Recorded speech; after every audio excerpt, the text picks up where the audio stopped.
Mic check, 1, 2.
Everything that's on the table is like crystal meth, but everything you see like in this video, the B-roll video, that's what that is. Like it's just backed up. So see all this right here, and see that's what that's backed up. But then you'll see there's another part of the video where it's a trash can, and so that right here. See, so that's all liquid that's like waiting to get converted.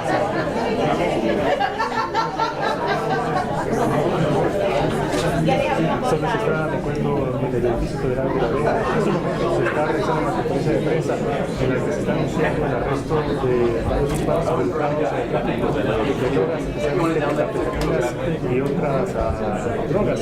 Este es el edificio federal y aquí también está la droga que se legalizó y está la policía federal de La Vega hizo una conferencia de prensa acerca de este arresto. También el noticiero de Comundo Rafa de los detalles.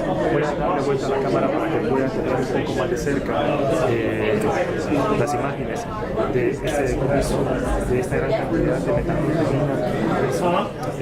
histórica. El noticiero de Televisión voy a publicar más detalles sobre este arresto que se hizo de estas personas hispanas por parte de la DEA aquí en Atlanta. El arresto fue en el condado de Cobb. Los detalles acerca del arresto los voy a estar publicando más adelante. Gracias por estar compartiendo estas imágenes en sus cuentas de las redes sociales. soy Luis Estrada, sígueme para más noticias en TikTok, Instagram, YouTube, X, Thread y Facebook. No se les olvide. Oh yeah, again, there's some more video.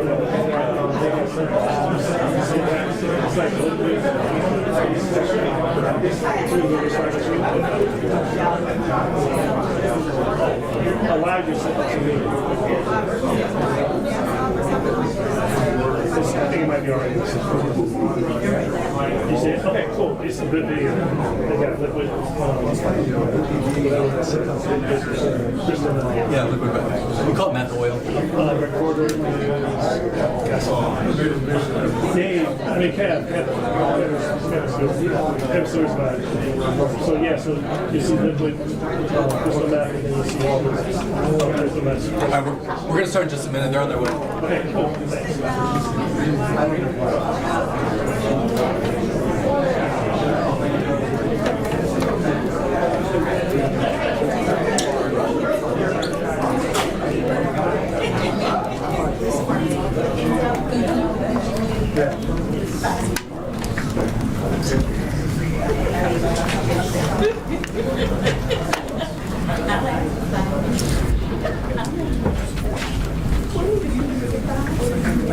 What's up, stranger?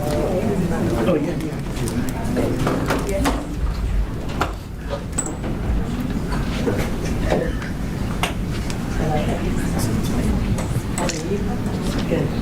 Hey, good afternoon, everyone. Thank you for being here. As you see on the TV, this is what we're here to talk about. Mr. Murphy's going to provide some additional details on the seizure of 500 kilograms of crystal meth that we seized yesterday afternoon. Everyone should have gotten the link for that.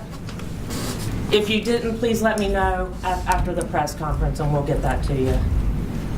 Very quickly, up on the stage from left to right, Robert Murphy, Special Agent in charge of DEA Atlanta Division.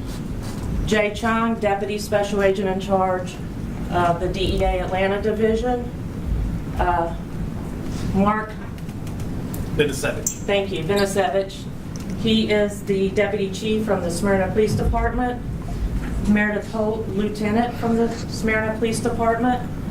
Roland Castro, Deputy Chief from Johns Creek Police Department. And Lenny Mullen, Trooper First Class from the Georgia State Patrol. Mr. Murphy will make a few remarks and then he'll answer some questions afterwards. Good afternoon, thank you for coming. Again, to echo Crystal's comments, there's a B-roll video showing there, just so you guys have some context of what we're seizing here. Last night, the men and women of DEA, along with our partners, executed a search warrant in Marietta, Georgia, at 1915 Pear Road, where we discovered a extremely large conversion lab. The capacity of this lab was able to produce a half-ton each cook or each process, which is a very large amount of methamphetamine. This is requires experienced, highly, chemist type level people to accomplish some of this. It was a very, as you can see, unlike what we normally see in a meth house or conversion lab with a meth lab, this was very clean, a huge operation.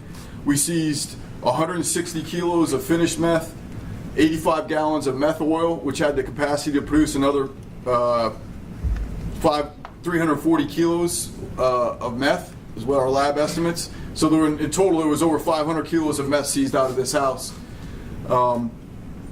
which is equivalent to 1,100 pounds of methamphetamine, an extremely large amount. Here it sits on the table. What's unusual about this situation is this is what we normally find in the jungles of Mexico and not in a neighborhood in Marietta with at least a dozen schools within a couple miles circumference, including an elementary school 4/10 of a mile away from the house. It was in a neighborhood. When our men and women went up there to execute the search warrant, there was two minor girls riding their bikes out in front of the house. Our men, when we went up, we got blown away by the smell. It was clearly, it was so overwhelming. When they approached the house, they knew exactly what we were going to find in there, and it required high level, our clan lab team to go in there and dismantle this lab wearing full hazmat gear. So again, danger to the community, having kids playing within the circumference right next to a school, no fear at all. There were two individuals in the house, both with Guatemalan passports. It's the only identification they had on them. One was Raul Ernesto Morales, and then I think I'm missing a name. I'll get you that other name. Both had Guatemalan passports and were here solely for the reason of producing methamphetamine for distribution, not only in the metro Atlanta area, but up and down the U.S. Any questions? What can you tell us about how this investigation all came together to lead to the seizure?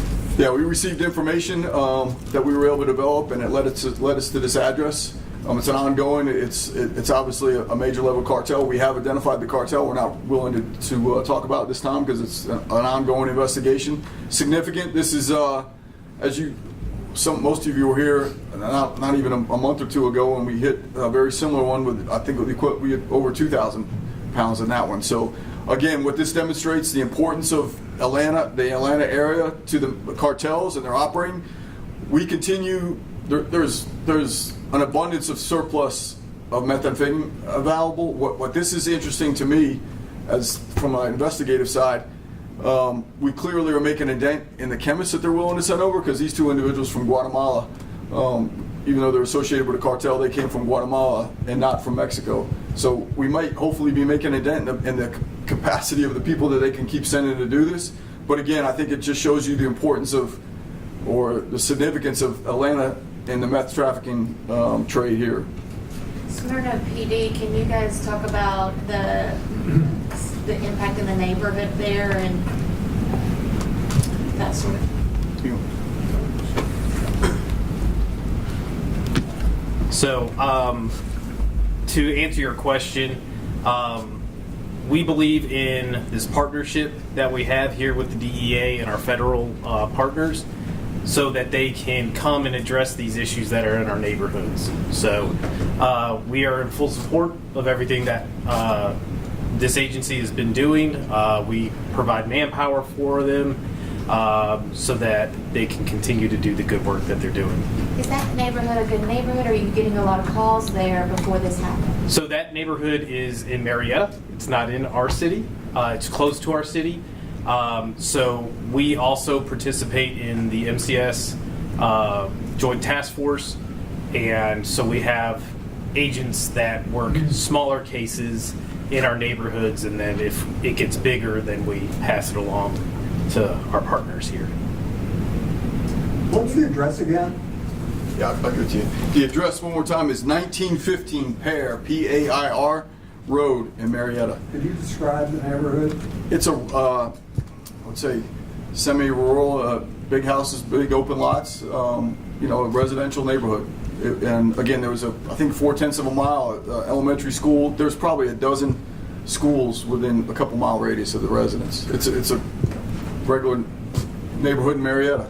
Resident, nothing special. Was this unincorporated Marietta or Marietta? I believe it is. I believe it's actually in Cobb County. It's unincorporated. It's unincorporated. I believe you're right on that. It's probably Cobb County jurisdiction. And thank you for that. I also want to thank the partners at Cobb County District Attorney's Office. They will be prosecuting this case, and we appreciate their cooperation. Most of the people represented on the stage are part of our task force program. It's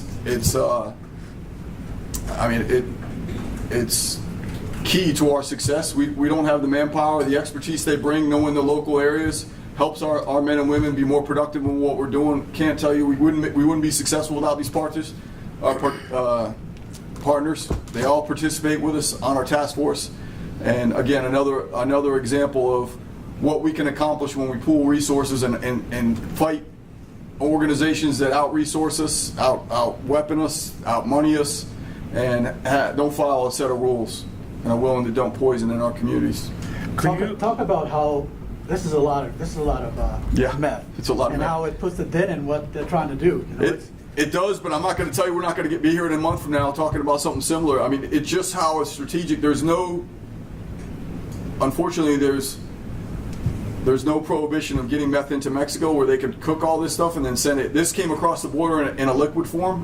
When I talked about the 85 gallons of liquid, that's how it's coming across, which makes it extremely hard to detect when it's coming across the border, because you can use your imagination. It can be hidden just about anything. Gas tanks, Coca-Cola bottles, you name it. If it can hold liquid, it could come around. So it makes it extremely hard to find it. And then the key here, the danger point here is, unfortunately, Atlanta's a point where then all the dangerous stuff, the cooking and the conversion of that oil to the actual finished product, what you're seeing here, happens here in neighborhoods, and unfortunately usually in rental houses, and they try to blend in normal neighborhoods on purpose. And the whole goal is to create the poison and get it out there for sale.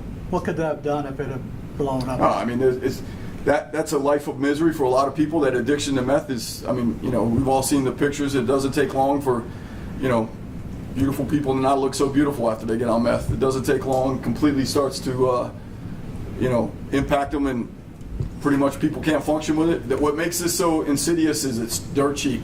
It's dirt cheap to make, highly profitable. The Mexican cartels control everything. They don't have to worry about dealing with it growing. There's no growing seeds. It's completely synthetic and made from chemicals all bought in hardware stores and everywhere, easy to get. The days of us attacking things that grow out of the ground are pretty much over. The future of drug trafficking, unfortunately, is going to be synthetics. We're seeing that with fentanyl. And I can't even tell you what the next fentanyl is going to be, but it's going to be worse than what fentanyl is. It's coming. We don't know what it is, but as long as there's somebody out there willing to make money and use what limited. Agent Murphy, can you kind of give us a sense of the nature of the tip? I think someone was asking along those lines in terms of the neighborhood. You obviously can't say where it came from, but when it came and kind of like the genesis of it. I'd say this was the investigation's been ongoing. We've been working this, but I think this information that led to this one was probably in the last week we were able to develop it. Could you describe what was inside the house, or the house was distributed? Pretty much everything you need to convert meth. There was nobody living there. Just every part of the house was either for drying, allowing the crystallization of the meth that you see here in the final product. The other parts of the house were used to convert the liquid into the meth. So all the normal things we find in dangerous, the chemicals, dangerous chemicals, acetone. Needs propane tanks, all the things that make this so volatile, and why we see houses blow up, quite frankly. You mentioned Street value of it. Yeah, what's the street value? Right. On this, what's it going for, guys? Now on a key. About 3,000 a key. So we're talking 500 keys. So 1.5 million. You said there were 2 people arrested. Are you expecting to arrest more Yes. outside the house? Yeah. Yes. Were they in the house? Were they actively engaging in the production? I don't know if they were. Well, yeah, they're in the house. I mean, the stuff was drying. I mean, did they have spoons in their hands stirring it? I don't know, but they were. That is right. Yeah. I know they were in the house making sure their product was processing correctly. Obviously, I think I really want to stress, you can't just put an ad in the newspaper and find the individuals that are going to do this. These are highly, and it's very interesting to us because we have not seen this in Atlanta. We know what cartel they're affiliated, but the fact that they didn't come from Mexico and they had to send people from Guatemala is very interesting to us. What does this tell people about cartels in Georgia at this point? I mean, this is the second big bust we've seen in a month. Unfortunately, command and control for every cartel operates here. There's the 2 main ones the DEA is focused on is Sinaloa and Cartel Jalisco New Generation.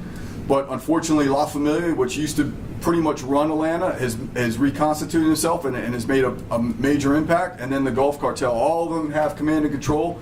They all operate here, and because Atlanta's lucrative, so we see them all the time.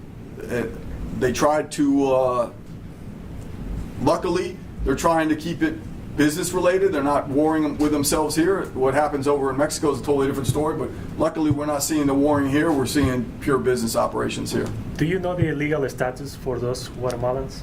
I do not know. I assume they're on passports, so I don't know that exactly. We haven't had a chance to look into that.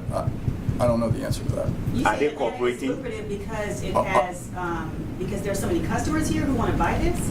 Well, there's customers. All this would have been distributed in the Metro Atlanta. A good portion of it, but this would have gone up and down the coast and into the Middle America. This would have been distributed. Atlanta is what I would call a base station, for lack of a better word, and the drugs go out up and all throughout the U.S. into the Midwest, and the money all comes back to Atlanta. It's packaged in Atlanta and it heads south. Are they cooperating? I don't know the status of their. I think they're trying to figure out how they ended up in jail right now. I don't know what the status of where they have this. They were arrested last night. I'm not sure what their status is. When you say that the agents who came up, who rolled up on there, could instantly smell it before they even got into the house, it strikes me how dangerous that is. It's very dangerous for the neighbors and Yeah. for the agents. Yeah, I think when my agents told me they saw young girls riding their bicycles out, right literally in front of the house, that's not the stuff you want. I mean, we don't even go in. Our teams have to go in full hazmat material, including breathers and tanks and everything. So it's dangerous chemicals. Does that hurt the health of the kids?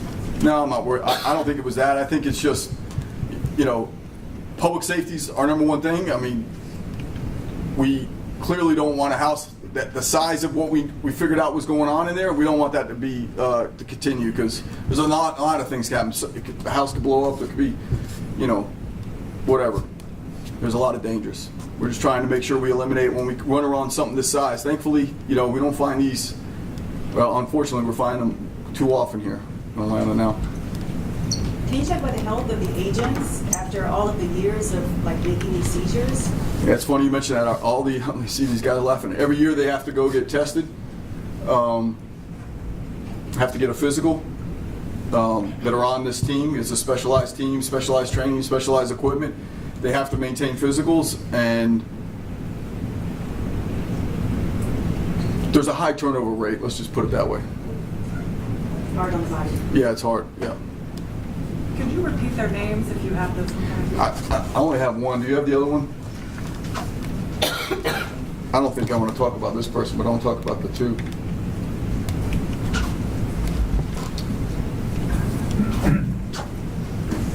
Listen, man, I'm about 50 years old. I can't read that. Anthony Alfredo Najarro Revolurio. What is it? Anthony Alfredo. Hold on. Najarro. You can just spell it. That'll be best anyway. All right. I'm writing it. Hold on. So I can, in big letters, go ahead. And then Revolurio, Revoluorio. Olorio? Yeah. Thank you. All right, the first name is Raul Ernesto Morales.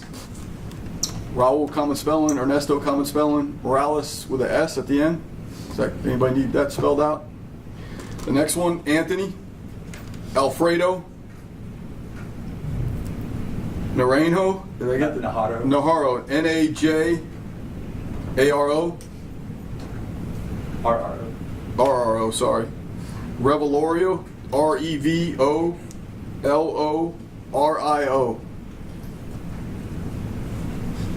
Spell that again one more time, please. Last one, sir. Yeah. Romeo Echo Victor. Oscar Lima Oscar. Romeo India Oscar. Do they give you date of birth, some of those? I'm sure I don't have them. We can get. Crystal will get those to you. I don't have them. I just have one more question about the chemist angle, which has really clearly impacted you about this. What does that tell you, and what should that tell the public? Well, I think to me, without being, listen, I know there's. It tells me we're impacting the cartels. They're having to go far and wide to find the people that are willing to come over here and take the risk and to have the capabilities to do it. So it's interesting that they were not from Mexico and they were from a different area. That's interesting to us. There is usually when Latinos are arrested in those type of cases, usually they are illegally in this country. Do you think the cartels are enrolling those people, are forcing those people to get involved producing these drugs because of their status, legal status? I've never run, in all my years, I've never run into somebody involved at this level that was forced into it. Mm-hmm. You're not going to risk millions of dollars of drugs and stuff into somebody that's it's trust. Most of them are literally on contracts. It's run like a business. They're on a contract. They're paid handsomely. I've never encountered someone in my entire 30 plus years that were forced into selling drugs. They came over here knowing what they were doing. Again, you don't just put an ad out in the paper for someone that knows how to convert meth oil to meth. Obviously, they knew what they were doing. Not only did they have to be able to cook it, but they had to be able to coordinate with the individuals that smuggled across the border, and then they have to make sure to be able to get it with the people that are going to distribute it throughout wherever it was going to be distributed. So these guys were key parts of the operation, and they would the cartel would not risk it on somebody that wasn't a trusted member.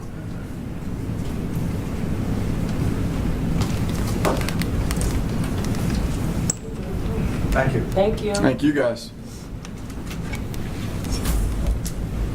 And you're going to get them the B-roll, right?